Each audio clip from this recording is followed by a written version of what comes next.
For as much as we want to avoid any racist act and treat everyone equally so that our children grow living this way, we all hold biases at some level. In this episode of Parenting Hacks with Dr. Yanina, I am going to share with you 2 things you can do to embrace acceptance and tolerance as a family, regardless of the color of your skin.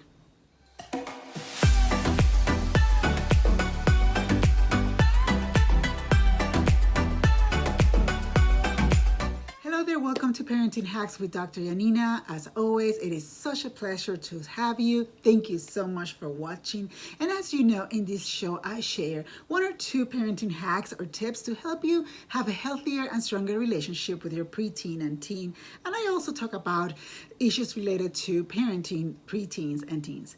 And there are many things we can do to embrace acceptance and tolerance as a family. I can be here for hours sharing with you the number of things we as parents, family, members of society, and members of the world can do to eradicate racism and support equality and justice for all. But in this episode, I want to share with you 2 practical yet powerful things you can do right away to support acceptance and compassion for others starting at home. You've heard me saying this in the past. If we want our children to respect us, value our opinions, and listen to our teachings, we must talk the talk, but most importantly, walk the walk. Actions always speak louder than words. The way we teach our children is strongly influenced by our own beliefs, our values, and our view of life. And the truth is, if we hold biases against people of other races, gender orientation, or social status, among others, we will pass these biases to our children, whether we do it at a conscious level or unconscious level. Let's just take some time to acknowledge experiences, right? Maybe some were raised in a household where racist or sexist comments were the norm. There were tons of jokes about people of other races or different colors, and that was common in gatherings, and maybe you were taught biases against other racial or social groups, and maybe some of us have internalized negative attitudes about other groups with different identity due to personal experiences growing up. Perhaps others of us may have been raised in families where parents and other relatives were actively acting against other groups of people, and we have to acknowledge that. And even if we disagree on how we were raised or no longer want to keep embracing these biases and attitudes, it may affect our beliefs about others unconsciously.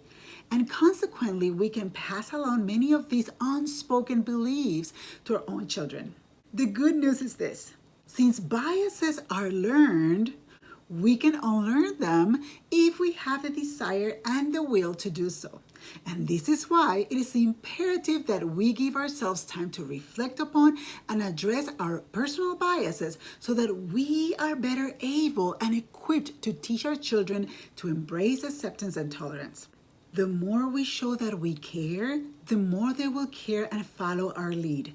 The more we spread and act upon our biases, the more we're giving our children permission to hate and act upon that hate.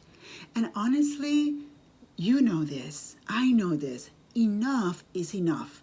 We have to acknowledge and work on our own biases so that we are better able to work on our children's biases.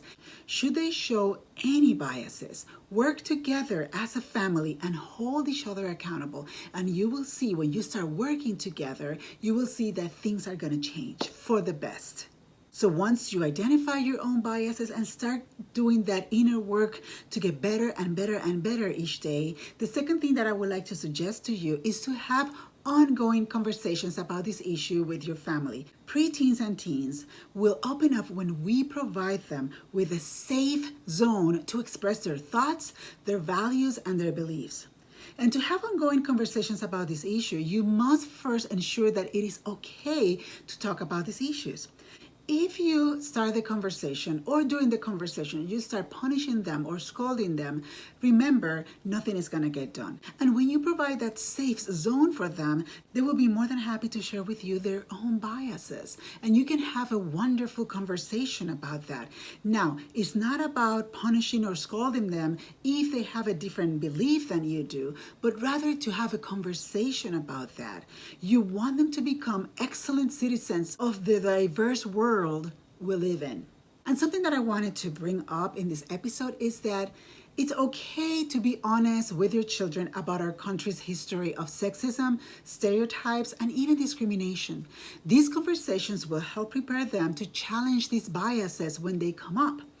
Talk about how they can take a stand when they witness injustice and how they can take action.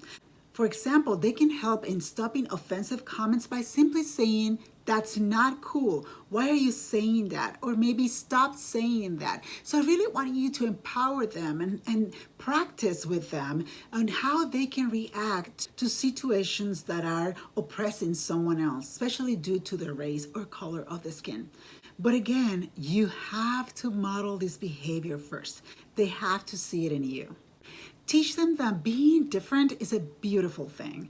It doesn't make them any better than or less than the next person. It does make them unique, caring, compassionate, and exceptional people.